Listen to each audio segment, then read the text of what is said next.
quick, cause it could come and hit your life while you running. No cussing though, I still touch him though. With the left and the hook, man, it's something though. Always on the joint, but I ain't smoking, but I'm on the point. I got the clip for the trick, now she running slow. I don't even know when she coming from.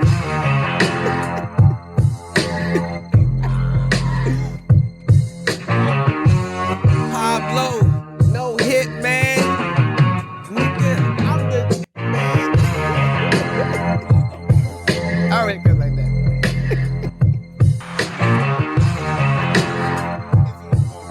If I'm mad.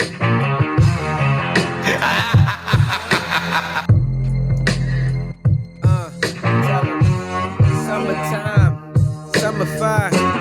Life, will she be the underline? Day, when she coming through. Tell her apple juice and it's running through.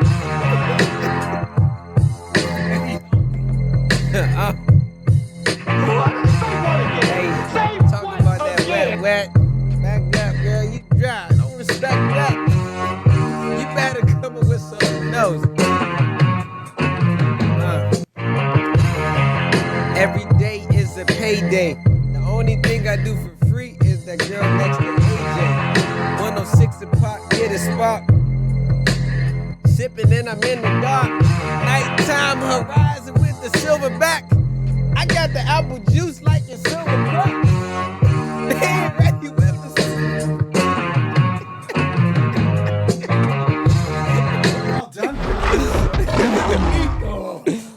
Oh man, did you record that? 'Cause I don't even know if it was recorded. Record everything. Oh, bet. We good? That's fire though. Yes, sir. Silverback Chronicles podcast. It's your boy Big H. I got my brother Dre. Yo, que lo que why? What's good? Chilling, my brother. What's up? Chilling. Yo, que lo que, ya tú sabes. My man. Triple C. Yo. What's good, baby? Maintaining and chilling, bro. Ladies and gentlemen, we're back again for another phenomenal episode. Listen, we got a fresh face that you've seen before. This brother has been working hard. He just did a show in Bowie. He's doing movies. He's still policing. He is doing everything. Jack of all trades. Of all trades. Painting. You know? Word. Freestyle on point. You know what I mean? Yes, sir. Our brother stayed busy, but with no further ado, we got our brother Pablo back in the building tonight. Yeah. What's good, baby? Let's go. It's about to be a phenomenal show, man. Absolutely. I feel like y'all family.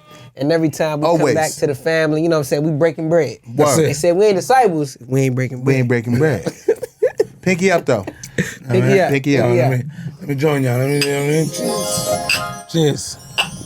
You know, to life. Word, to life. To life. More life, more blessings, more success, Positivity. positivity. Love. All good vibes, man. All So, good bro, vibes. since our last show, what's been going on with life? Woo, man. What you been up to? What has been going Been on? busy. You've been busy. I've been super busy.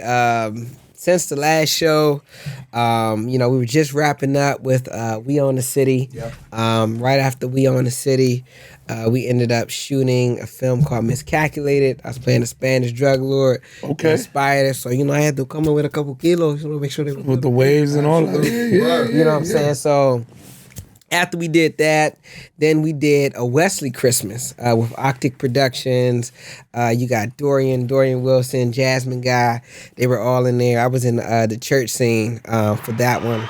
Then right after that, we started getting into Dark Zero. I mean, not Dark Zero 48. That's coming up. But Broken Exchange, Uncoded. And I feel like after that, film just started picking up. Now, we just worked on part 2 of a Wesley Christmas. So if y'all don't know about Wesley Christmas, it came out on BET Plus. Okay. So now a Wesley Wedding is going to be coming out this Christmas. Nice. That's going to be coming out this Christmas. Now too, working on another film, working on part 2 for Thanksgiving roast. So Boo Boo, he gonna come out with a little crack, and making sure you ain't got nothing. Word. So working on part 2. I'm sure I got my wallet. For that, make sure you got your wallet, because Right. I ain't gonna steal it, but Boo Boo might steal. So, we're working on part 2 now for that. Then on top of that, like I said, we just did Rotten Apple, written by Barry Battle, and I tell people, man, like John Bernthal always say, like, stage is where the real actors, are made. Because it's like, it's no cut. You can't say, all right, do that scene again. Like, if you forget your lines, you forget your lines. I have to know my lines, your lines, the start of the scene, and the ending of the scene. Big difference. It's a big difference. And it's all live. So theater is almost the acting version of being a comedian. Like, you're up there, you got to improv, you got to go with the crowd. There were so many times where the crowd laughed, and I was kind of shocked because when you're rehearsing, you don't have that feedback. But then rehearsing and then doing it in front of like the audience, it's like, wow, it's a major, major, major difference. And then on top of that, I just booked another feature film that we're doing with Miles Joyner. He's the writer of it. So I get to use my police side, and this one is me playing a retired military guy, with PTSD. So I'm be able to tap into like that other mental side, of me. And then my brother Rob Gordon, we're gonna be filming together in April. So we're working on Thanksgiving Roast, Thanksgiving Roast Part 2. From now up until April. I'm going to go on vacation for my birthday, come back. We're going to film 2 movies, and then I'm going to go to Mexico. Good for you. So, Where you going on vacation? Probably Santo Domingo. You cannot stay at a DR. Bro, it's the cheapest place you can go to, and you can have the most fun. Like the Airbnbs, you could have an Airbnb the size of this house with a pool in the backyard made for like $60, $70. I'm like, why go to Miami? I'm going to spend $1,000, not even going to have the best time. Like, it's just something about the Spanish culture, like the merengue, you know what I'm saying, the salsa, like, you just feel good. You be entrenched because you be posting like IG videos of at the rivers. Yeah, like he be jogging, talking with the ladies and you be in everything. the people. almost drowned one time. We was on the You don't do that. God damn. You on the quads, huh? Yeah, we was on the quads, and there was like a little pit stop. Like, hey, you can go to the waterfall. So I got my GoPro. I said, I'm about to swim to the waterfall. So I'm swimming. And I don't really understand how the waterfall works. So when the water comes down off the cliff, it's pushing out. Right. So I'm trying to swim like, yo, this is like tough. Then a little kid comes, swims, and he goes right up to the waterfall, swims around it, and then he goes right underneath. Because I really wanted to have my GoPro right underneath the waterfall as it was hitting, and he showed me how to like maneuver around it. And I was like, man, but like my favorite drink, I don't drink. I love chinolas. It's like a passion fruit. So like, and like all the drinks is like freshly made. One of the maids, she actually made salad dressing just from some salt, pepper, some vinegar, and like some olive oil. That's it. And it tastes like something we buy at a store. And I'm like, bro, the stuff here, when I go there, feel like my body cleanses out. And it's like I get all the toxins out. Then when I come back here and Refreshed. eat something, now I'm diluting my body again, man. But but I love it, man. I love it. And I just found out I got a cousin out there, too. Yeah, I just found out I got a cousin. You mean? In Santo Domingo. So my aunt, she told me, she's like, Paul, we got family, because I'm part Puerto Rican. So she said, we got family that moved out there. I was like, where? She's like, he live in Santo Domingo. I said, all the damn times I've been to Santo Domingo, and you ain't never tell me this. So the next time I go, I definitely want to meet up with the family. Yeah, definitely. That's dope. There, man. I spent one time, no true story, like in 2010. Okay. I went to DR for a wedding, one of my cousin's weddings, and I was out there for a month because I was like trying to figure it out. Dang, a month? A month, bro. Sheesh, I ain't never been You was out there for a month? A month. That's That shit went over my head. Yeah, I was really like, did. only a week for me. Like, Right. A month. No lie to you. Because of the food, the sun, and just the energy, the hair grew back on my head, dog. wow. You was back home. Wow. I had a little lighter than You was you. in your habitat. Word. But my shit grew back. I said, the hair on my arms, I'm not a hairy person. Right. But I woke up one day, I looked in the mirror, I was like, what the no more sunroof? You came back, son? It came back, dog. Bro, It's all and the probably- nutrients, it's all the sun. If you It's- getting chicken, you'll see the chickens running around. And like, Fresh. that'll be the chicken that they cut. It won't look like our chicken, like a perfect wing, a perfect leg. You'll have like the thigh all put together, but it's fresh. And it tastes like they just killed it. Yeah. You know what I'm It's saying? like, yo, which one you want? You pick it on, and before you know, it's on your plate. It's like, I don't want to do none of that. and even the fish too, like like I fuck with the the red fish. snapper. They got the drink with the head on Absolutely. Yeah, it, without the t- bones. Oh yeah, the Yeah, dudes take that on the off. beach, they be like, "You want fish?" Yeah, you want fish? He be like, "I'll be right back." He come back with like a string. Yeah. Hey, but I ain't gonna lie, they some hustlers in the DR. Yeah, lady, absolutely. lady got me one time. I'm sitting here just like you, pretend they bringing the food out. She's like, yo, Poppy, you want massage? I said, nah, I'm good. She said, Poppy, no, you need massage. I said, nah, I'm good. But when she put them hands So on she you, put them hands on me. I was like, ooh. Yeah. I was like, do I? kind of open you up a little bit. I said, yeah, right. Right. Yeah. Over me. I said, I felt like a bad Just a bitch. bit. Got me over here getting excited. Right. She tapping into different She feelings. having and different shit. feelings. Right. So I said, ¿Cuándo dinero? And Right. she's like, Papa, 20, that's okay, $20. Yeah, do your thing. For how long? So she did. So now she did it probably for like 10, 15 minutes. That ain't bad. So then she goes out to the back. She said, Papa, you want the back? I said, see. So mind you, I got the drink right here. I was like, see. You still sipping? I'm still sipping. Still sipping. Apple juice. No, I was Chinola, sipping- I was Chinola. sipping I was sipping Chinola. So then she started doing the back. Then she said, Poppy. She said, oh, you teens. I said, lo sé, I know. So she's like, you want to get the legs? She do the legs. So now I'm sitting there like, bruh, I'm watching the palm trees. I got the, got you people open. got me open. Then she get down to my feet. She said, Poppy, she went to the feet. Went to the feet. She said, Poppy, your toes no bueno. I said, I know. I work a lot. I know. She said, Poppy, you want me to do pedicure? I said, man, go ahead. So my man's like, Paul, you know you gotta pay for this, right? I was like, she told me $20. Yeah. So I ain't worried about it. So then after she massages my feet, then she starts clipping my toenails. Damn. Then she pulls out the little joint, the little clear coat. I'm like, man, I was like, I don't want to tell her stop. So when she finished, I said, okay. So I pulled out, $20. She said, Poppy, no. I said, no. I said, you told me $20. She said, Poppy, I did your shoulder, your back, your leg, your feet. I said, well, how much? She said 60. I said 60. Yeah, that still ain't bad though. I was like, but yeah, it wasn't back because Plus the pedicure, son. plus the pedicure. Right. Now if it was in America, that would have been a lot. That'd been 100 easy. And so I was like, dang. My man's like, yo, Paul, how much she charge you? I was like, 60. He said, bro, she did do a lot. She did your neck, she did your back. 60 US. 60 US. I said, you know Nah, what? bro. That's nothing, bro. So that's nothing. So For full I was service? being, You yeah, just a frugal motherfucker. yeah, I was being frugal. Yeah, I you was being frugal. You can't be doing that. Word. I said, you know what? Go ahead. So Poor lady I bread. paid her the $60, and I was in heaven. I was like, man, I Did you said, tip her? huh? Did you tip her? I gave her a tip when she came back. I said, yo, come back. I said, 'cause I gotta get some more cash. Because I try not to keep a lot of cash on me because, you don't want to get robbed or nothing like that. But yeah, man, it's like the cheapest place you can go to, man, like, and live like a king. You know what I'm saying? Like, then we go to the club. It's not far either. It's not far. Everybody knows when we go to the club. Yo, Pablo. I say, yo, que lo que, mi hermano. They're like, look. They're like, yo, Pablo, quiero, you know what I'm saying, pollo, you know what I'm saying? They got some bomb chicken, like, Wait, you eat chicken in the club? yeah, I be getting them chicken in the club, the wings. Pica pollo. Pica pollo, man, es delicioso, mucho. Wow. So, you being from DR, bro, what do you suggest, like, the best spot to go for vacation? Definitely don't go to Punta Cana. You said don't? Cause that's the tourist spot. Yeah. It's Americanized. So like they're gonna be playing American music. They're not gonna be playing Spanish It's changing music. a little bit. It's like I mean, for them silverbacks out there that really want to get in there.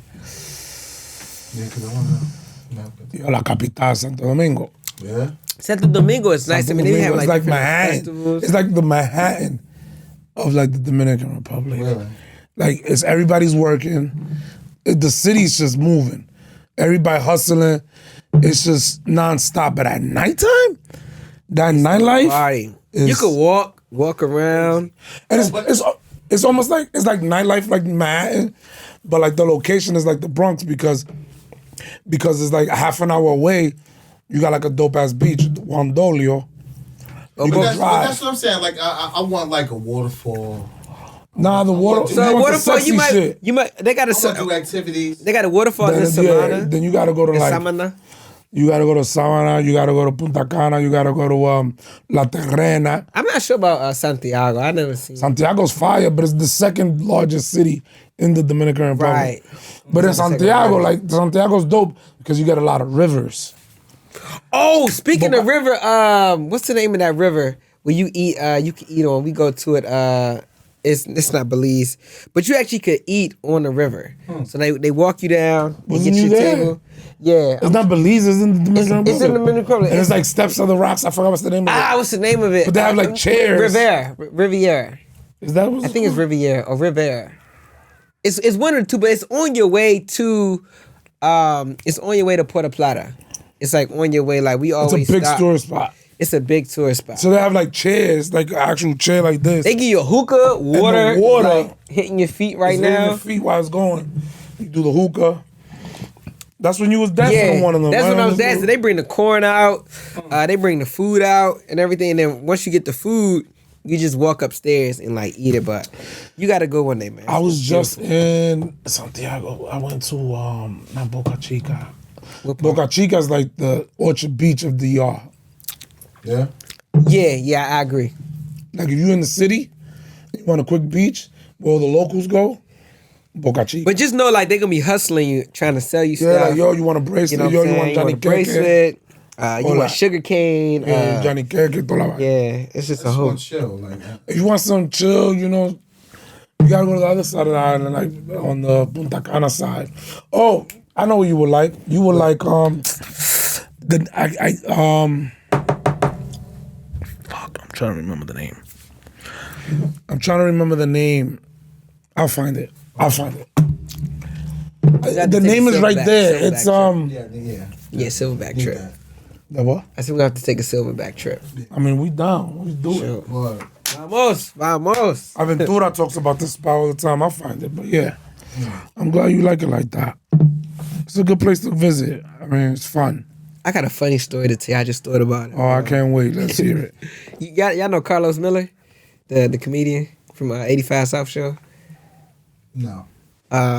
He got the beard. The light skinned brother, right? Brown skin. Oh, okay. He like, man, what it is, cuz, man? Fuck with a nigga, cuz. Oh yeah. He did the show with the two other brothers, right? Yeah, with the two of the brothers. So when I first met Carlos Miller at the DC Improv, he saw me and he like, what are you, like an R&B singer or something? I said, nah, I'm a cop. He said, nigga, you a cop. He said, you too low to be the police. I said, man, shut up. He said, man, you probably an asshole, ain't you? I was like, he said, man, you be on your ladder. I'm going to get in that car. I was like, bro, I'll be doing all that. He said, what made you become a cop? I said, no, I want to help a community out. He said, man, fuck the community. He said, we got enough cops out there right now. He said, he was just going in on me. And there was a girl next to me, and I think her name was Keisha. He said, man, you look like something wrong with you. And I looked over at him. He said, yep, 10-4. He said, the cop, he recognized it. He said, Keisha got a warrant. She got a warrant over the front. So I see him at, what's that, Constitution Hall. It was Kelsey Kells. She was opening up, and Barry had got me tickets backstage. So I come backstage, and I see Carlos Miller. Like, yo, what's up, Carlos? So he got his J in his hand. He was like, man, ain't that the feds? I said, nah, bro, you good. He said, nigga, don't take my weed. So he just kept on smoking the J. I said, bro, I'm off duty, you good. He said, no, nigga, you lying. So then he finally put the J. I said, bro, you good. He said, man, that's not you, my nigga, man. And then he let him back. He said, man, I thought you was about to take my blunt. Hey, man, I'm stressing out, man. So when he said that, bro, I was like, dang, he really remembered me. So I thought it was funny. Like, bro, like, you know, I'm good. Like, you good. Like, when you in DC, they not about to arrest you. You know what I'm saying? Like that. So that was really, really funny messing around with him. So what's next, man? Shoot, next, like I said, we Life of Pablo, like. Shoot, Life of Pablo is great. Like I just, you know, like I said, just dropped the merchandise. You got the Pablo shirt. Got the Pablo shirts. Right. Word. We got them in dark gray, light gray, navy blue. I just sold out the reds, but we about to get a new shipment in 2 weeks for the reds, and then like the blacks. And actually, the writer of the play, Barry, actually forced me to start my clothing line because I had the idea. I said, man, you know, I want to start my clothing line. He said, Paul, look, at the play, I'm not hiring any vendors. He said, all the actors that are here, pretty much y'all going to be able to bring in stuff that you want to sell and sell your brand. He said, if you got something you want to sell, like, get it. I'm like, shoot, this was Thanksgiving. Like, man, I want to do a brand. I was like, all right, boom. let me come. I said, look, I wanted something dope, something that's gonna look good on people's chests, men, women. I said the Chanel patch is like my favorite patch because it just give you that nice varsity look. So then I started looking at the designs. If you notice, the way the O is, that wasn't the original way it looked on the font. It was like just a loop. But the polo has like a loop and then it has like a crest right there. So I took off the loop and I added that and I made sure it was just straight because the polo, it goes down and it comes up. Right. And somebody told me yesterday, Paul, I was in the store and I was like, yo, Paul, you slick.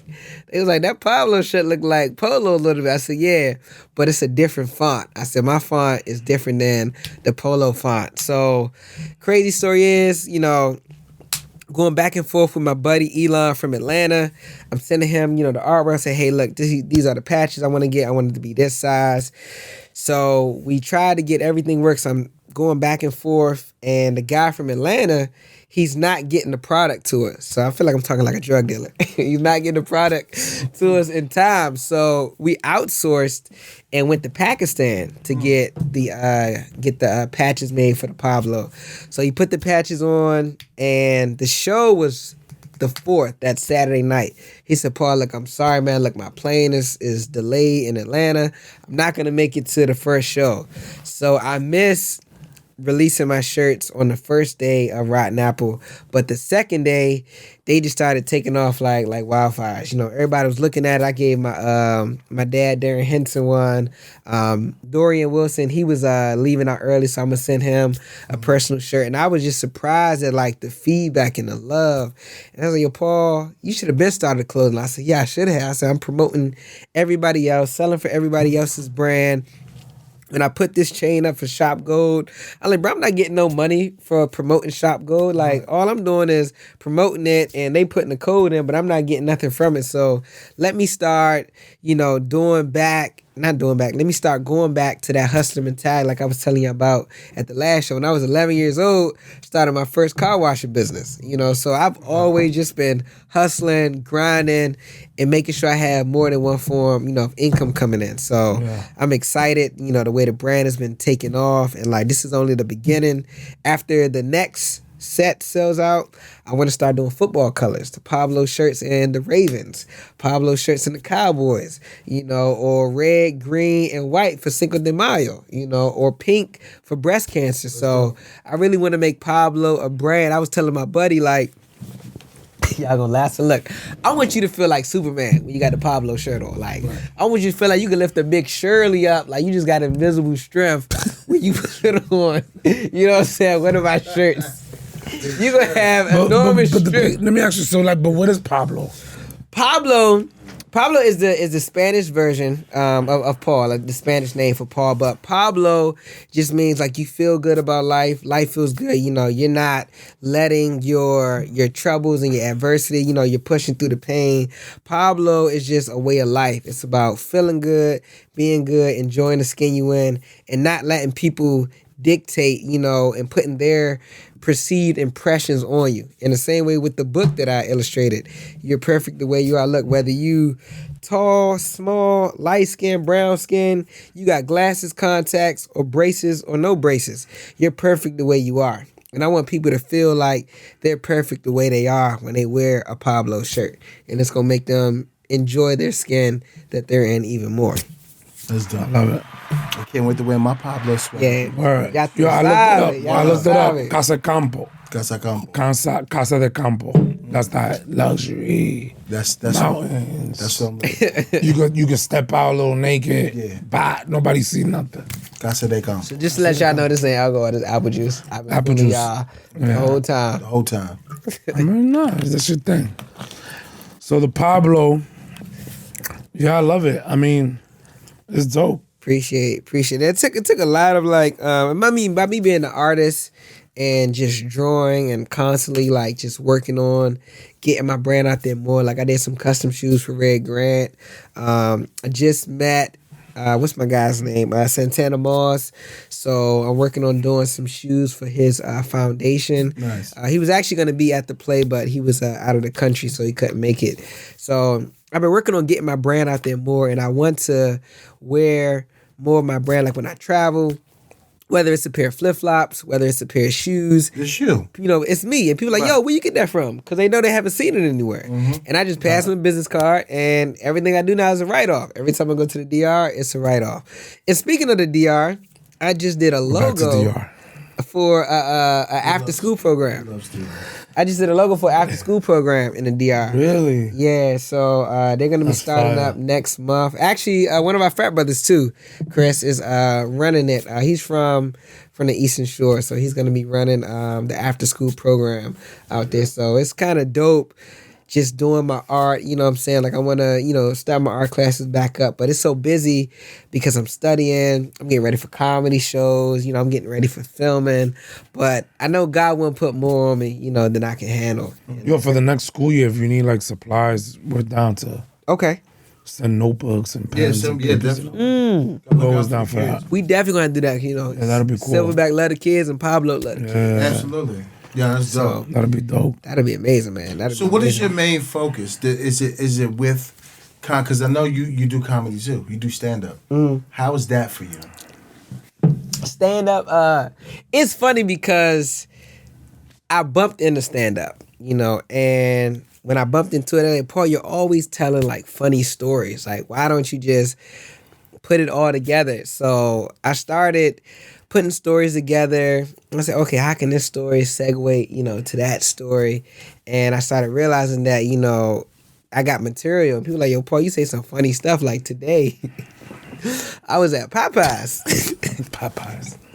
So any story that starts with Popeyes is gonna be about that. So I'm at Popeyes. I said, yo, I said, let me get some beans and rice. He said, huh? I said, let me get some beans and rice. He said, Papa, what? I said, oh, he's Spanish. I said, yo, Papa, let me get some beans and rice. He said, oh, okay. I was like, I just said beans and rice in English. You understand it. As soon as I said beans and rice, now you understand what I'm saying. So he said, oh, okay. He said, lo siento. I said, Papa, let me get beans and rice. He said, what size? I said, Papa, large. He said, okay. So we go to the front. I said, Papa, you don't got no beans and rice. He said, no. He said, lo siento. He said, man, I couldn't understand. I said, I'm about to say, you Popeyes, you got to have beans and rice. And pollo. I said, this is what Popeyes is for. He said, man, let's say. So it's like, just stories like that, like just talking about like my life, you know, my dad being cheap. And I remember when me and my ex had broke up, you know what I'm saying? You cheap too, motherfucker. Huh? You cheap too? Yeah, I'm cheap. And I feel like I'm gonna tell you a story about being cheap. $60. Shit. She done this. I feel like he did a neck, back, pedicure. He on a beach. I was like, dang, 60. That's a lot of money. She probably served them the apple juice with a straw. Right, how about that? So I'm gonna tell you another funny story about the DR. So I went to Best Buy. I said, I need to document this trip. I said, but how can I like get away with it? So I bought the GoPros, the latest GoPro. Man's like, you gotta buy 2 batteries. You know what I'm saying? You gotta get the little selfie stick. About all that. It was like, how much is gonna come up to? He sold you a fully loaded GoPro. Fully loaded GoPro. Accessories and all that. Accessories and all. So now I was like, I need a memory card too. I said, well, I need the best memory card. 'Cause you know, the memory card, you gotta make sure it's compatible with the camera. So, you know, I'm recording me. Yo, I just left the barbershop, about to get ready for my birthday. Recording me on a plane. I recorded the waterfall, all the ATVs. And I get back from the DR. I was like, man, I don't even like this camera, bro. I said, this straight didn't do what it's supposed to do. What? I took the memory card out. And I put it in my pocket. I was like, man, I want to take this camera back. I was like, yo, I don't like this. He said, what's wrong with it? I said, man, picture's not even clear. I said, want to mess around in the water. And really, I got all the water footage, all the ATV footage. And he was like, all right. So he ended up giving me all Why is it here? Why is it here right now? They ended up giving me all the money back. Do you believe this guy? He just got a refund. He just scammed. He just scammed. He scammed the best. He scammed. Went to the trip with everything. He scammed a Best Buy in a third world country. How about that? Bro, my dad, when I was little, my dad would like buy, buy food and take it back. Like he'll buy a box of cereal. We would eat the cereal. Cereal be halfway done and he'll take it back to like Giant or shop. He's like, hey man, something wrong with the cereal. Like, No you know. way. No way. I kid you not. One time he bought a vacuum cleaner. We vacuumed the apartment and then he took it back. No, he didn't.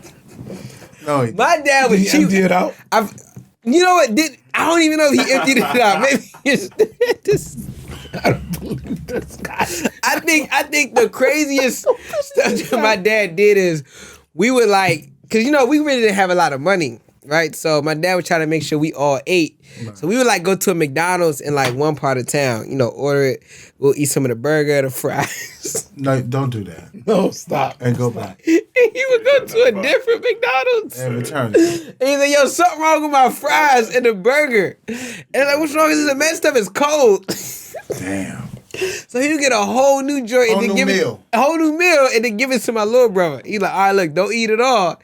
Eat half, and then we gonna go to another one so your sister can get the rest of the food. Wow. So he was just like really, really like, I was like, yo, dad, like we can't be this cheap, man. Like, but I mean, that's why I started the car washing business. Cause I said, man, I'm tired of living like this. Like, bro, like we gotta have some money, man. Like, we can't eat what we want. Like we on welfare. Like I was tired of. We would get money at the beginning of the month, and then we would have to get the groceries. We ain't had no car, so we pushed the grocery cart all the way home. I'm nervous. I'm trying to figure out. My friends seeing me pushing this grocery cart. You know, I'm embarrassed.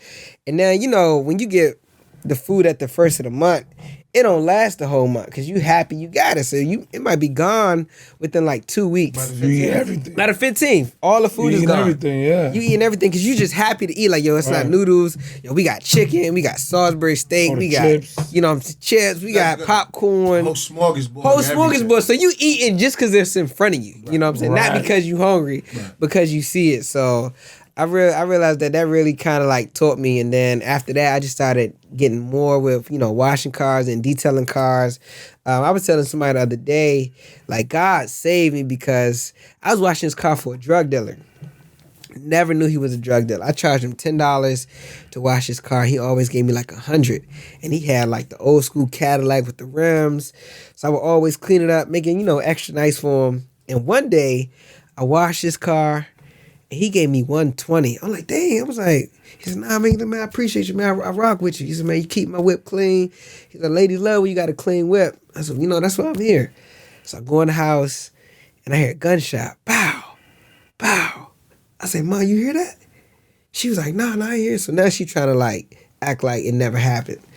I went outside, I looked around, and I went back to where I washed the car at. And I saw him sitting there. He had blood just coming all out of his body. And he had a Coogee jacket on. You know, back in the day, the Coogee was like the big Coogee jacket. still fly, yeah. So they took his jacket. He didn't have no jacket on, so I know they took his jacket. I don't know if they took his car, because I still saw the car right there. But I was like, imagine if I was still with him 20 minutes. And we're still just talking, rapping, and the guy want to rob him and shoot him, and I'm there as a witness. Like, that could have been me. You know what I'm saying? So Did he die? Yeah, he died. They had his funeral like I think like a week later, you know, and I went. I had said my remarks, but it was just sad because he was like a real cool dude. But you know, the game ain't fair. Forgiving. You know what I'm saying? Like no matter how you try, you know, you try to get out. You know, it's rough. It's rough, man. Yeah, that shit was crazy. Wow. So how was your how was your other dad? The pastor. The pastor. Since we last Dang, y'all bringing that. Man, I think he said, bend over. For those that don't know what happened, please go back. We'll post. What was the last time he was here? All right, so I was late getting home. Yeah. And like so much stuff. Is this the quick? Yeah. He said, Paul, just bend over. Right. Because I came in late. You know, he was a pastor, so I came in late. I got pulled over by the police for driving in my man's car. He got his car impounded. And his uncle picked us up. I'm sitting there in the back of the Corvette because it's only 2 seats. So I'm in the trunk, you know, in a fetal position. So we get to the house. So the pastor, you know, he yelling at my man's uncle. He's like, yo, where Paul at? He said, first of all, you gonna calm down. Right. He was like, Paul right here. He's like, man, I gotta preach in the morning. And Paul out here running around with these girls. He said Paul was with his family. His sister was having a birthday. He said, you can come and get him if you want. He said, all right, I'm on my way. So he put up. Now, mind you, the guy he was talking to, he was a street dude. Right. You know what I'm saying? He was a cocaine dealer. You know what I'm saying? So he was real street. So pastor picked me up, get home, and he's like, Paul, you know what time it is? At the time I didn't have a phone, but it was like, I was like, man, it's what, like 2? He said, I gotta be up at 8 o'clock. And you got me here at 2 a.m. He said, I don't even remember the whole sermon. I was like, dang, shoot. I messed you up for Sunday. He threw him off the script. Right, everything. The pastor gonna have to wing this one. He definitely gonna need intermission. Add a couple freestyles. Right. So he like, what's up, man? Bend over. I was like, why? He said, man. Why? He said, man, now you got me out here late. So, you know, he put the belt. He's like, bow. Like, So it hurt, but I was just in adrenaline mode, so I didn't really feel. I was like, so I'm just faking, And then he was beating me like those black mothers. Didn't I tell you to come home? And I was like, dang. So now when I ran it, that guy in the room, I was like, man, I'm about to just go to sleep. So I just went to sleep, you know, right after that, man. But after that, I knew it was time. I said, man, I can't stay here, man. I can't keep living here. I said, I gotta move. So that's when I told my mom I wanted to move, and that's when I left Maryland my senior year and went to Virginia to a whole new school. Right. And that's what I'm gonna be doing a comedy show at this next weekend on the 25th. At the actual school? Well, actually, it's a new high school. So the school that I went to, it was small. Like the whole school probably could fit in the gymnasium of the new school that they have right now. So it was different. Going out to a predominantly white school, you know what I'm saying, and I'm black, and you know what I'm saying, I'm learning, you know, getting on the football team. I was telling somebody, I thought when you join the football team, it's a rite of passage. You know what I'm saying? You're on a football team. I'm thinking we like all American, all the girls on us. That was not the case. I was like, they was like, you on a football team? I said, you know y'all suck, right? I said, we suck. Damn. I said, no, we don't. She said, y'all are 0-25. What? I started doing the math, like, wait, it's 10 games in the season. That's 2 seasons, 20. Dang, that's 2.5 seasons. I like, y'all ain't win a game in 2.5 seasons. So I'm like, I gotta bring some motivation. So, you know, I running on the team, like, yo, hard work pays off, no pain, no gain. So, you know, we creating chants and everything. And mind you, I'm like the littlest one on the team, but I just got the most heart. So we ended up going 5 for 5 that year. And I was happy because when we first started, like, it was so bad. When I told the girl, like, you know, I'm on the team, it was like, okay. It was like, how much you gonna lose by tomorrow? Damn. I was like, lose by? You got no faith in me? So, I mean, it really just gave me heart because I was like the headhunter on the special team. So they knew I was going to be the first one to get down there. Yeah. You know what I'm saying? I remember one time, man, I was running and I was locked in on a punt return guy, and I see him coming, and somebody comes out of my rear view, boom, knocked me off. Everybody was like, ooh. So I hit the ground, I rolled, and then I got up, and then I ran, I chased him down because I was just so embarrassed that he just knocked me off my feet in front of the whole audience. And then I caught him and like took him down. I was like, yeah, Paul, way to work. So, I mean, it was a really, really good time down at the school. We really, really, you know, left a mark, and we started changing things up and doing like programs and, you know, let's talk about it and car washes and like open mic nights, because in King George, there's not a lot to do. But sports, hang out at the gas station, and have sex. So the birth rate was like super high. King George, Virginia. But when I went down there, the birth rate dropped in that year that I was down there because I was keeping people busy. So it was like, you know, you definitely can make a difference, and one person can make a difference in the school. Change the culture. Change the culture, you know. Give them something to do. Because that's all you need. Like they said, idle mind is the devil playground. Mm-hmm. You know, so I'm trying to take that idleness out. That's dope. So, yo, 2023 moving forward, man, like what's the main thing for you? The Is it the main movies? Is it the acting? Is it the main thing plays? is the acting. Comedy. The acting in movies. The comedy. The comedy isn't where my acting is right now, but it's they're almost like neck and neck, you know. Because now, like my other mentor, he was like, Paul, you know, this year I want your tax return to reflect you being an entertainer and being an entrepreneur and an actor and a comedian. You know, a lot of stuff that I did last year really wasn't getting paid for, just, you know, exposure or getting like little checks, Just you know. to get your face just out to get there. my face out there. Right. You know what I'm saying? And so now it's like, okay, I got the website. I'm going to tell you too, I got my website, Paul C. Jerry. It should be up and running within like the next week and a half. Paul So, C. Jerry? PaulCJerry.com. Nice. So I've been working on that with my web designer. We just had a meeting this morning, and it's like you trying to get everything put together and making sure people can book you right through the website. So I've been working on that and just learning more about the back end and like the business side of stuff, and like, you know, being a writer. You know what I'm saying? I co-produced my first film called The Therapy Sessions. Most of all the actors, they're actually out of your neck of the woods in New York, but they'll be having a premiere for that. It was written by McGregory Frederick.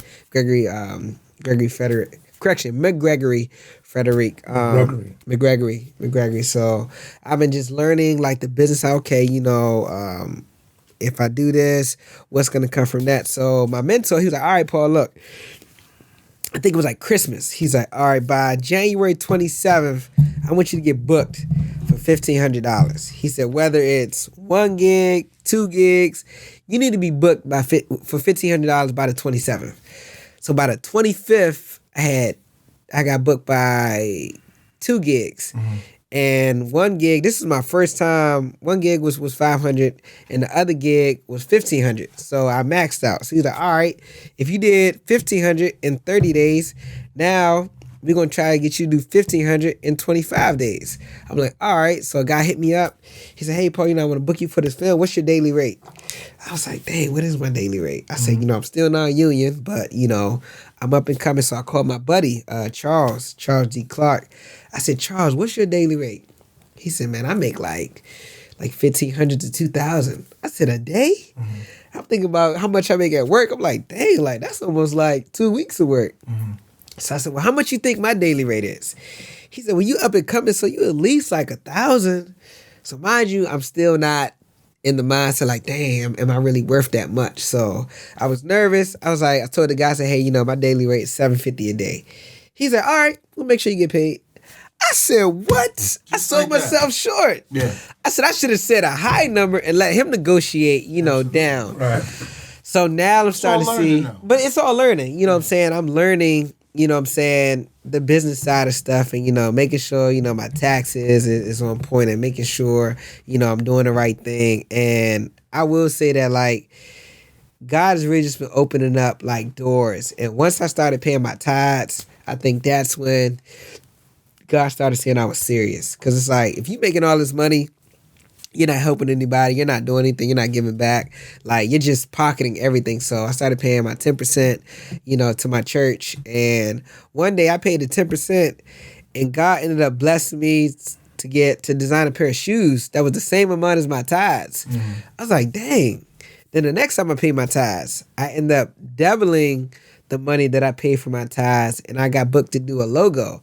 I'm like, okay, God, like, you know what, let me just keep on, you know, paying my tithes and everything. And it's like, the more he started saying, like, hey, I'm not selfish, you know, I love helping people, you know what I'm saying? I love giving, you know, back, and, you know, showing people like, hey, you know, it's not all about, you know, making the money, but how can you help somebody else? Like my dad, he's like my number one person that, you know, I take care of and I watch out for, like, whatever he needs.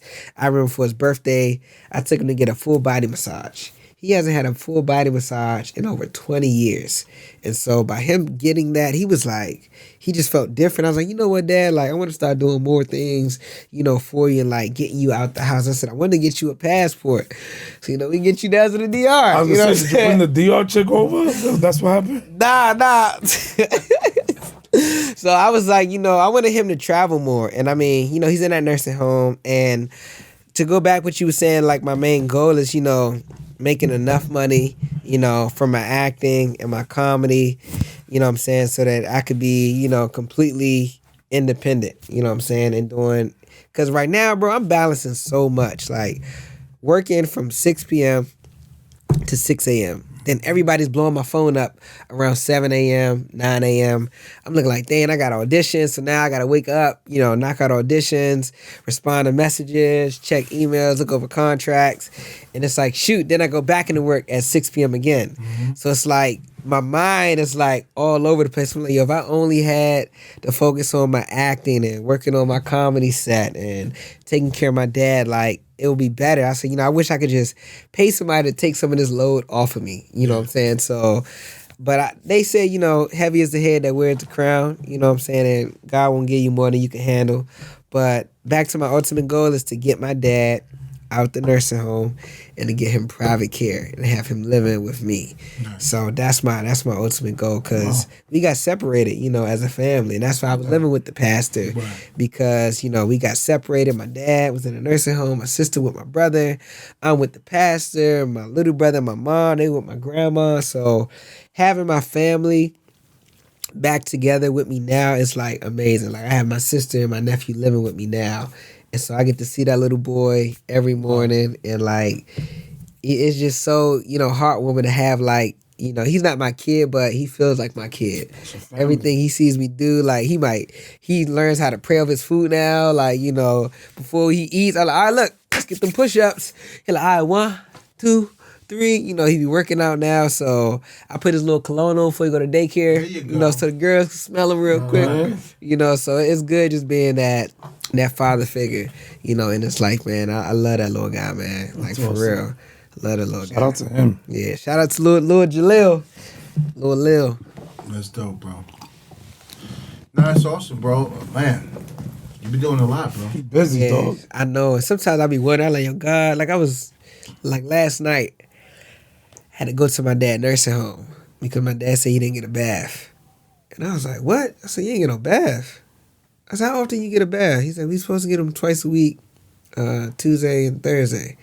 And I was like, well, that was Wednesday. So, mind you, I'm hot-headed. I'm mad because I got all this stuff going on, working on my comedy set, and now I get a call. I got to deal with this. I had to deal with this. So, I'm like, what the heck is going on? Like, who's in charge? They was like, well, the day shift, they're gone. I said, my dad need a bath. I said, who gonna give him a bath? They was like, well, I said, look, if he doesn't get a bath, somebody need to wipe him down. He needs to be like completely clean. I said, I'm not about to be coming back up here. I said, man, I don't want y'all smiling in my face and, oh, that's Paul, that's the actor. No, this is Michael Jerry. This is my dad. If y'all don't worry about anybody else, he need to have top care in this place. And so they was like, yeah, we're gonna take care of him. We're gonna take care of him. So now everybody kind of like got situated. And then I went back home and I was like, man, I said, God, why am I going through so much? I said, I must be like right on the break. And I've been having some phone conversations with some people I can't really say because, you know, we didn't sign the contracts and everything yet. But I got a feeling like this gonna be my year, man. Like, I was like, you know, dipping and dabbling in real estate with my buddy in Atlanta. You know, I want to buy some property. You know what I'm saying? I want to have like an Airbnb. You know, I'm doing my clothing line. You know, and then I'm doing my art. You know what I'm saying? So it's like, I want to use all my tools, you know, and everything that God bless you with. Because if you don't use it, you're going to lose it. So I was like, I might as well use as much as I can, you know, while I can. Because, you know, I'm not getting no younger. You know, even though I know I look like I'm about to be 33.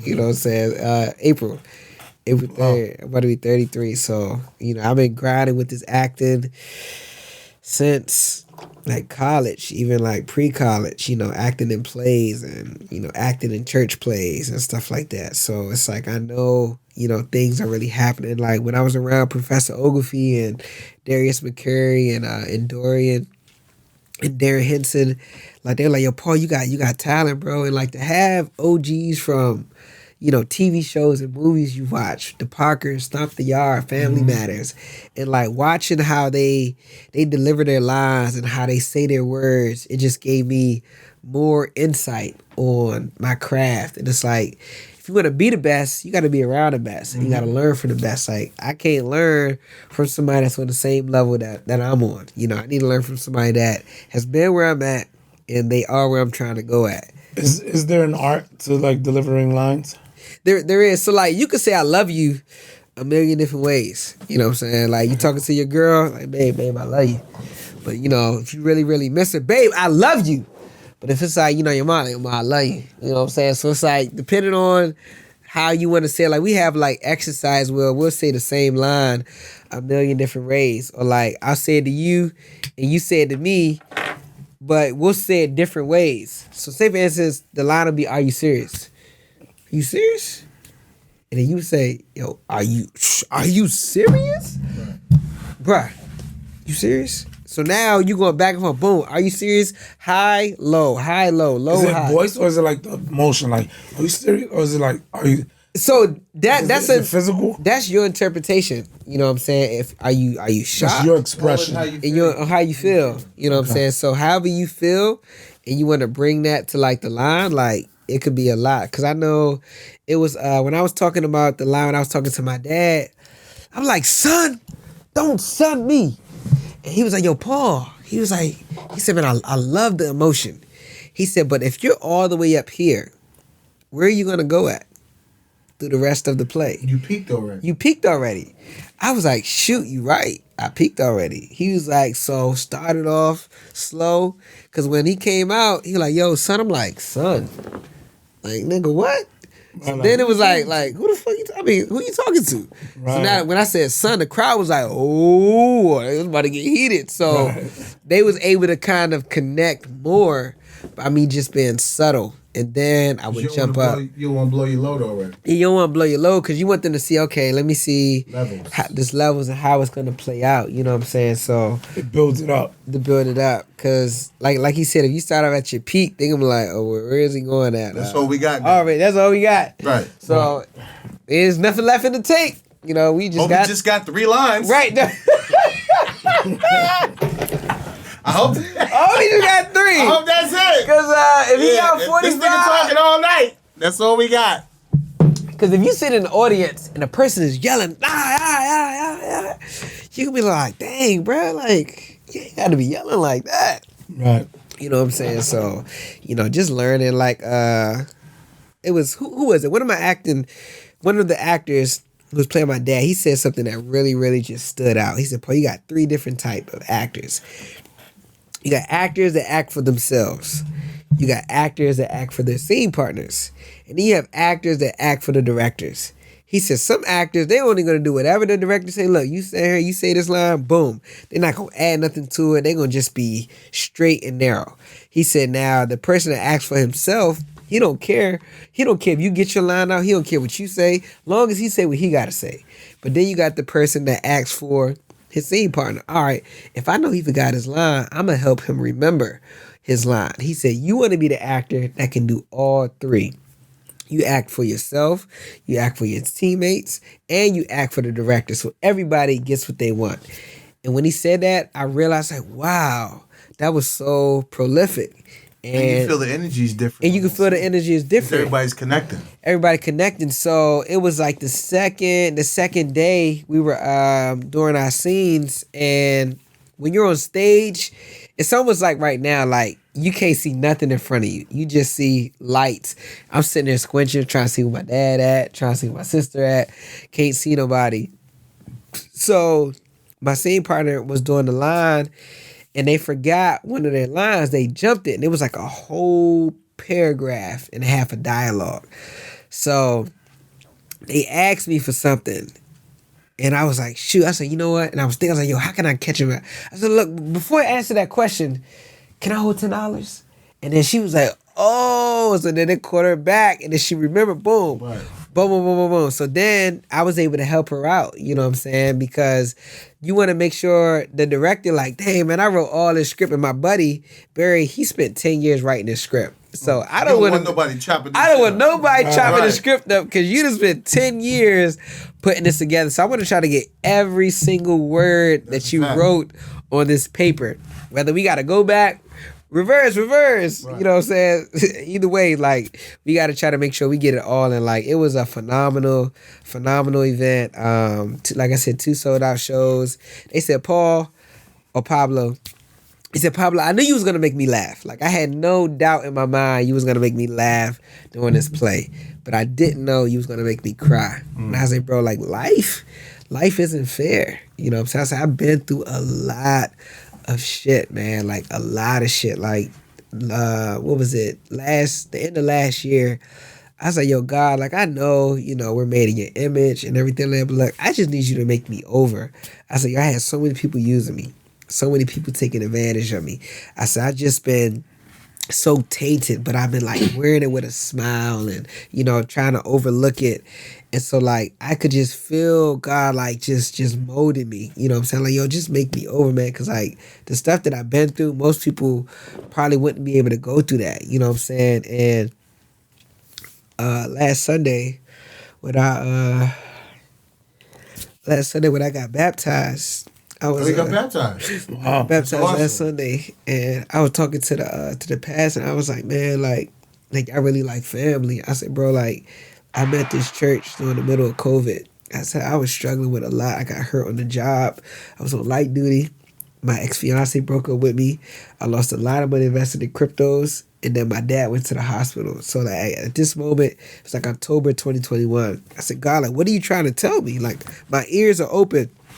You touch my money, you touch my health, you touch my family and my relationships. And he was saying like, where I'm trying to take you at, I got to take some people out your life and I got to get you refocused. And it's like, when I came out of that water, like it's hard to describe, but I just felt like a weight was just lifted off my shoulders. And like I was tearing up, crying, going in the water. But when I came out the water, it was just like, wow, when they say like you become a new creature, like a new man, like I just felt like God just took so much like weight off of me, man, because it's like when my family got separated, like that was really rough. Like I didn't want to go living with the pastor. But my mom, she wanted me to have a father figure. So that's why I went to live with the pastor. And my sister went to live with my brother.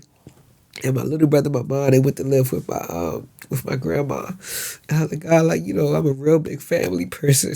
And like having my nephew with me and my sister, like, it just means the world. Like I would do whatever, for them. And it's like, I feel like I'm like the man of the house now. It's just like back then, I didn't have the resources, and my sister was taking care of me, driving me to my auditions, taking me to all my boxing matches, my wrestling matches, and it's like now I get to help her out, and it's like God, like I know, what I'm saying, like I said, you will put more on me, that I can handle, and it's like I'm just taking everything and just like making like a nice team, man. Like I appreciate you guys, man, because y'all like family. And Of course, like, whatever I can do for y'all, man, like.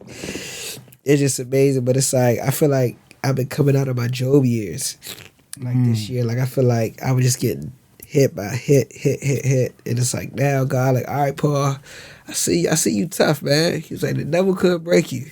He said so by him not being able to break you, I'm about to take you to another level. Do you feel like a lot of people going through that?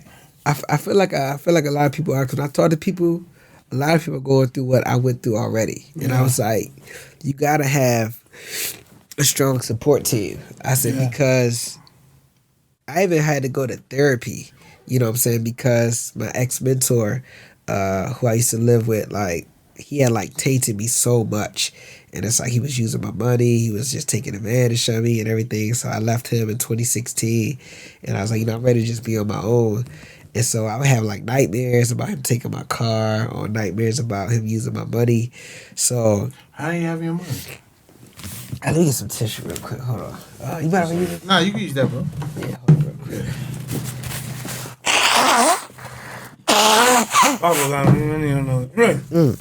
My knee. Wow.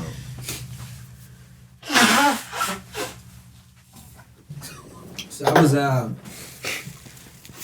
was we had like a joint account when I went to college. Mm-hmm. When I went to college, they didn't have to pay for anything like at my college because my mom, her EFC was at 0, expected family contribution. So I was getting like, student loans, and I was getting assistance. So I would get a refund check, every semester, because I was living with him. I was giving him a refund. It was like $3,500 every semester. You was giving him? I was giving him my money from college. And then when I started working as an RA, doing like, you know, the room inspections and all that. I was giving him my money from that every 2 weeks, which was $300 every 2 weeks. Why?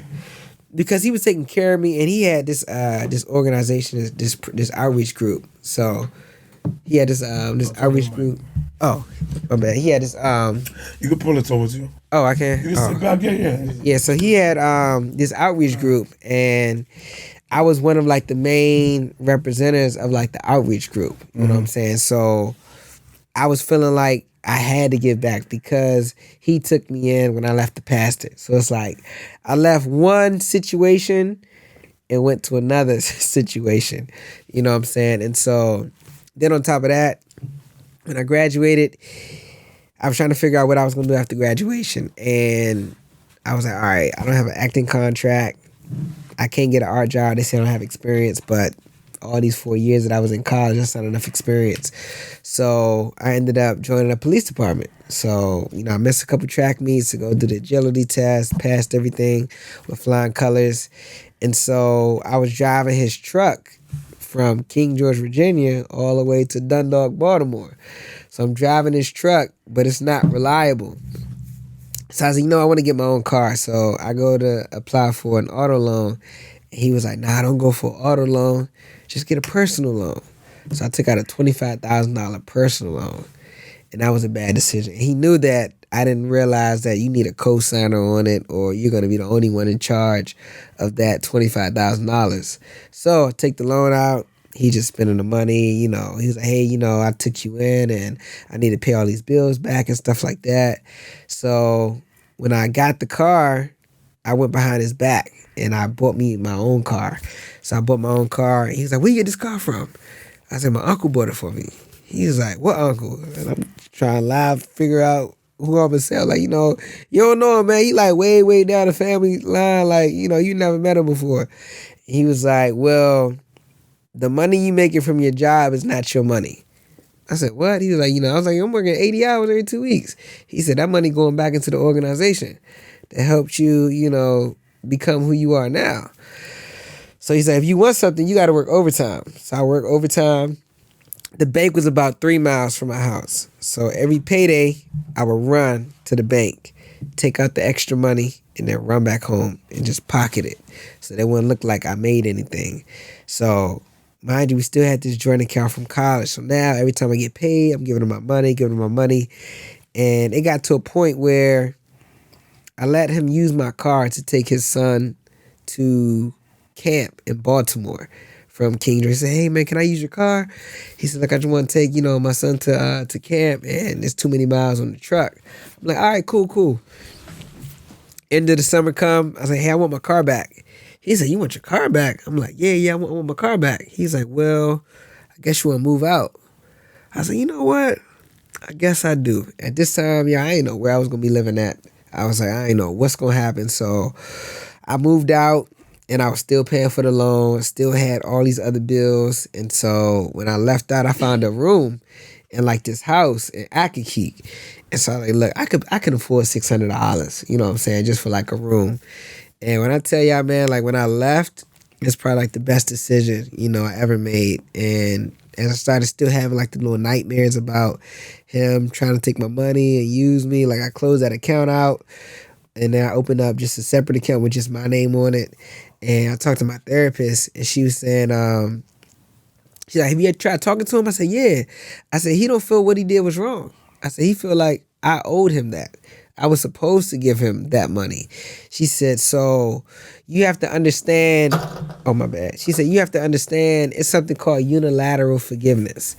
I said, what is unilateral forgiveness? She said, unilateral forgiveness is when you know that person, they're either not going to admit to doing you wrong, so you have to forgive them because they're not going to pretty much admit to what they did. They're not going to own what they did. Yeah, either they passed away and they can't make ends meet, they can't make it right, or they just don't want to make it right. So you have to forgive them to forgive your conscience, you know what I'm saying, for being who you were during that time. So I was like, all right. So I was like, you know what? It don't even matter about the money. I ain't focused on the money. Like, you could have, if you was to add up all of the money that this guy got for me, it's probably like 60 grand. I'd have been like,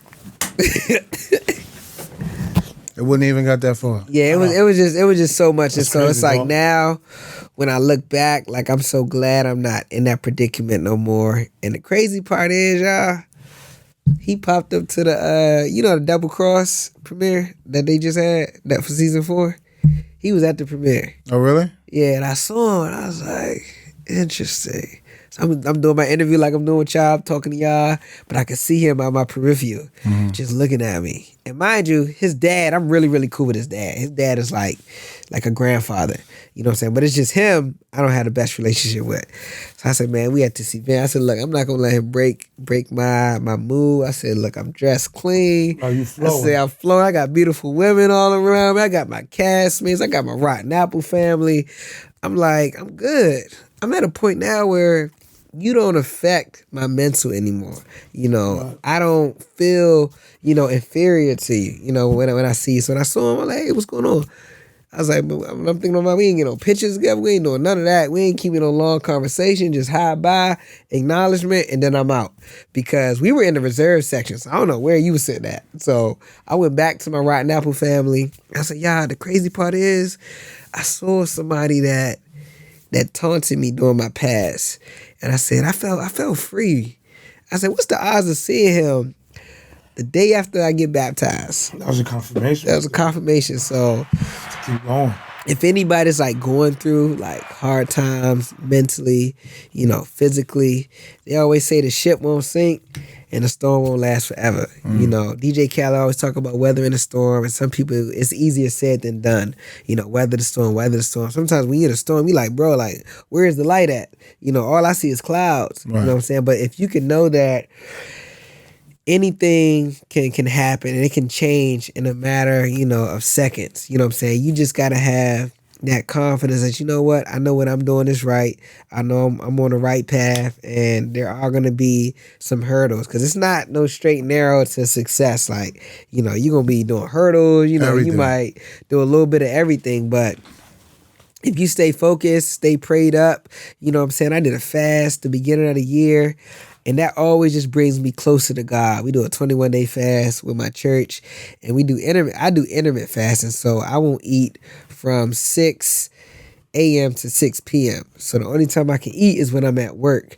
So, when you taking your body through like a physical like resistance, it like helps you mentally, like, all right, boom. Focus. You get focused, like, all right, look, I can't eat. All right, look, let me cook this food. Let me read my Bible. Let me work on these scripts. Let me study. Like, you thinking about all these things that you can do. And I feel like, sometimes you have to just get back and then get in touch with, your spirit and say, you know what, God, look, I'm going to let you use me. I kept saying, like, God, look, I want this to be my year. You know what I'm saying? That I'm able to do what I love and what I want to do full time. And it's like, if you start saying it, it's going to start happening. People coming to fruition. They don't even realize, like, if you talking over yourself, man, I'm not worthy, man, I suck, I this, you really going to suck. Yeah. I was like, you can't say that, You might think it, but don't say it. Right. If you think it, just throw a positive affirmation, you know what I'm saying, with it. That's dope. Y'all be good. Yeah, that was dope, Beautiful, bro. dog. Appreciate the Seriously. part 2 of you coming on, bro. Enlightenment. Nah, man, absolutely, man. It's just like, and I really just learned more and more like the importance, of family and giving back. And I feel like God sees, what you do, you know what I'm saying? And he sees what I do for my dad, what I do for my nephew, my family. And I think the greatest act of service is doing something for somebody that can't do anything in return for you. My dad could never, repay me for everything, and I don't want him to. Right. You know what I'm saying? My nephew could never repay me. It's like when you just give without Unconditionally. Unconditionally. That's the word. Unconditionally. Like, I do so much for people, man. Like my friend, I'm trying to get her daughter signed with one of the biggest talent agents in the country. She has an acting class coming up. She's 9 years old. You know what I'm saying? It's like I'm always trying to like plug people in because like I don't want to just win by myself. You know, I want to be able to win with my team. Because when you win by yourself, now you're the only one up there. You just looking down. People just reaching for your pockets. Like, yo, how can I make it for all of us? You know, to win. Feed the village. I want to feed the village. But in order to feed them, you got to get there. Yeah, first. but you got to get there first. You know, so you got to selfishly be that. Yeah, you got to hone in on that and be dominant in doing that. Absolutely, yeah. Because the only way you can help is by getting there, understanding the process of getting there. Absolutely, to make their roads easier. Yeah, you know what I mean. So it's okay to be selfish about that. And you know, I'm so glad you said that because I think it was the other day somebody was asking to do something. No, I can't do that. You do that? No, I can't. It's okay to say no, I can't do it. Yeah, and it's different because I'm always saying yes. Yeah. You're a people pleaser. Yeah, I'm a people pleaser. Naturally. And like I say, man, I'm a recovering yes addict. Ain't nothing wrong with that. Recovering yes addict. Right. Because people take advantage of that. And they do, man. They know you're going to say yes. Yeah. I'm like, nah, I can't do it. Or, you know, they might ask you for money. And you might have it. Like, nah, I can't do that. I'm like, bruh, if I'm handling all of these responsibilities with my sister, my nephew, my granddad, my dad, and I still got money, and you don't have no responsibilities, and you need money, there's something wrong. The thing is, I can't make your problem my problem. Yeah, okay. Ooh, I like that. We're grown. Right. Get out there and get it on your own. Right. You're healthy. Absolutely. Make it happen. Absolutely. You got your legs. I'm like, look, if I didn't have this, I would be trying to sell that. You know what I'm saying? I would still be out here washing cars. It's a mindset, bro. Right. You have it in It's a lot of lazy people. Yeah. So don't never make nobody's problem your problem. And it's okay to say, no, I'm not doing it. And no, I don't got to explain shit to you. No, I just can't do it. And let that be the last time you had a conversation with them. That's it. And keep it moving. That's it. Because a lot of people are leeches, bro. Yeah. Crabs in the barrel. But it's funny, once you tell him what he's saying, you see the difference. You see the difference on how people react to you. Because it's cool, but don't take me there. Yeah. You know what I mean? I like that. Just check him. And be assertive. That's a good check. Nah. There's nothing wrong with being assertive. Absolutely not. You're a grown fucking man. You work hard. Take care of you, feed him. Nigga, you could do it yourself. Don't make your problem my problem. And that'll be the last conversation we have. Yeah. And that's okay. I like that. It's definitely okay. like 100% okay. Yeah. 1,000% okay. 1,000%. And when you walk away, you'll be like, oh, this feels good. It feels great. Yeah. Because you got to worry about that motherfucker keep coming to bother you every other week, every 2 weeks. I know. Because he knows I can depend on Paul. Yeah. He's a nice guy. He's got my back. Only one you really should be going hard for, though, like for real, is your little nephew. Right. Because that's the future. Yeah. But more importantly, you got to worry about Paul. Right. Yeah. Right. You are in control of your destiny. You are in control of your vision, your road you want to go. It's your journey. You can love your nephew, and you're supposed to. But at the end of the day, you got to worry about Paul. Well, because if you're not right, If you're not right, nobody it ain't going to be right. better for them. right. So you took them in, okay. Sister, step your grind up. What else you doing? To better yourself so you can better your son. Your son. I love him. But what do you... I'm doing what I got to do. Right. What are you doing? The extra time you You're not his father. Word. You're his uncle. Right. That's where we blur the lines a little bit. Right. Because it's quick. It's good. It's great for people to enjoy the roller coaster, but it's quick to be like, well, at the end of the day, that's my. You know what I mean? People give you their ass to kiss quick. Not to say it'll be in your situation. But I'm just telling you, when you extend the olive branch to everybody, that shit get heavy. Right. That branch is here, and everybody hanging on to shit. Absolutely. Cut that shit off. Especially with, miscellaneous motherfuckers that's not important. Fuck that. Yeah, I just want to... Nah. Hell no. Yeah. You pick and choose who you want in your circle. Not everybody deserves that kind of energy because they take advantage of it. Especially with what you're doing, what you're building. That's a fact. I like that. That's the realest thing right there. Yeah. Because you already know your brother's here. We're going to keep it a buck with you. Right, yeah. A lot of people don't want to hear that, but it's the truth because it's like... You don't need yes men around you. From me. What are you bringing? What added value you bring to my life? Right. To just laugh Where's and the joke? synergy? Nah, nigga, I could do that by myself. You all right? Where's the synergy? Where's the how we co-creating? Right. You gotta do your part. Make sure they're on the same. You know what I mean? And make sure y'all on the same vision, same compass, elevating. You don't want the motherfuckers crabs in the barrel, bro. Nah, got time for that. It's enough. It's enough. It's not about enjoying everybody. Nah, I pick and choose who I want to spend my time and energy with. Wow. I choose my friends. They don't choose me. Yeah, you can't be afraid to say no. No. Can you do? Nope. It's not gonna happen. Like, Nope. tell them early too. Like, I can't do it. And you see, like, all right, man. We shouldn't be having this conversation. Right. Right. Cause any real one to know that. Why you even talking to me? Why you calling me about that? Yo, I'm gonna call you back. Like, Facts. ain't nothing else to say. Wow. I don't even tell them I'm gonna call you back. I just be like, yo, I gotta go. Oh, I just hang up. I just be like, yo, I gotta go. My daughter's waiting for me. I can't even do that because I don't talk to a lot of people. Right. Wow. That's another thing too. Once you start doing that, you realize how all the people you don't talk to. That don't It mean kind of shit. like quiets the noise. Oh, okay. You see what I'm saying? Because now Yeah. you put everybody like, ooh. And Nah. like, you really, like, it works really quick. It works really quick. Yeah. You really realize who you're talking to on a daily basis. And those other people that, like, you don't have to, like, oh, no, we're not doing that. Because they be like, yo, what we doing? Like, you could do this? Bet. What day is good for you? Bet. I bet we're going to do this. Boom. It ain't even like, yo, can I? It's like, yo, are you available so that we could do this? You bring your part, I bring my part. That's it. But you gotta start. You got to nip it in the bud quick. Oh yeah. ASAP.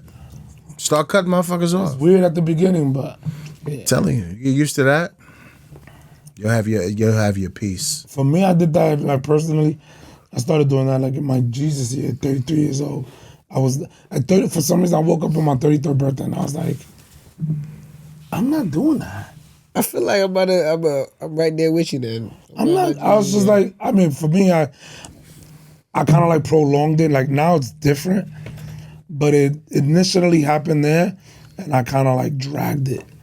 Okay. But like me now knowing, I know now that that's when it happened, but I prolonged it.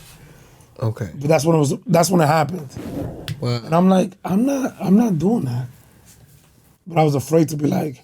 But then there, I was like, I'm not doing that.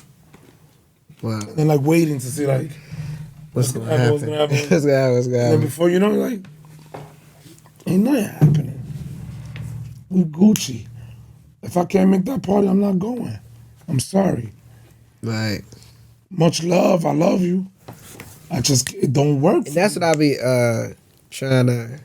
Because you know what's crazy? And especially like with me, what I used to do, I realized all my accidents, all the bad stuff that happened was when I was stressed out.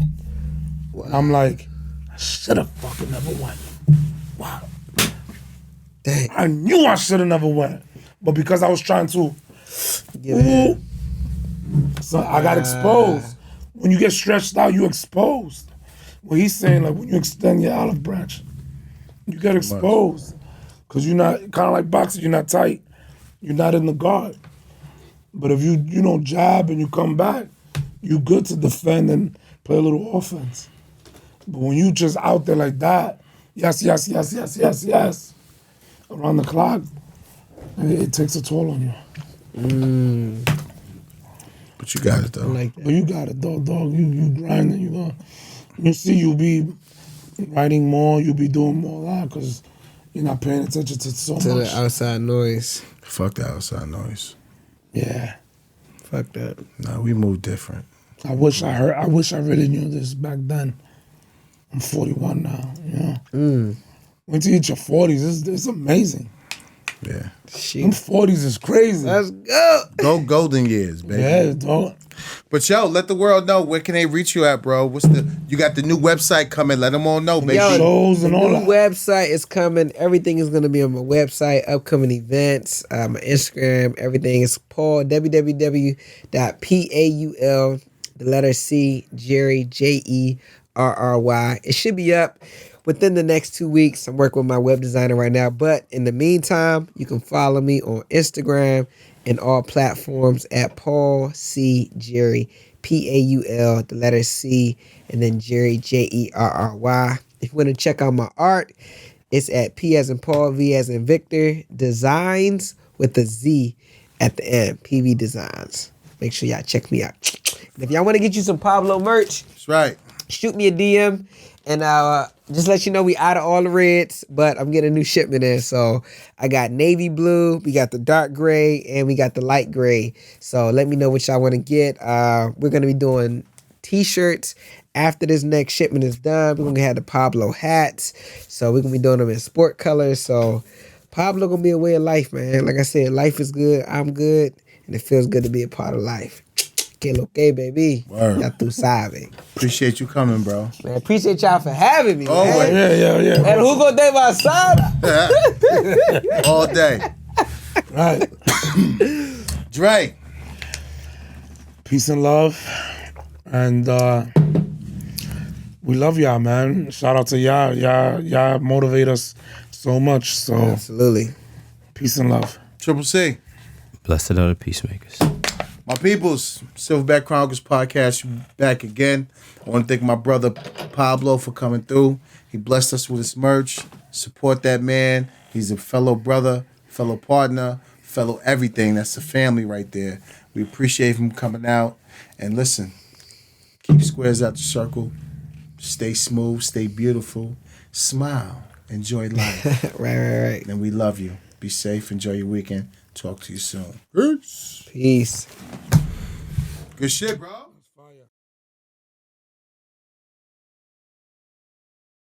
The views and opinions expressed on the Silverback Chronicles podcasts are those of the hosts, producers, or the guest appearing on the program.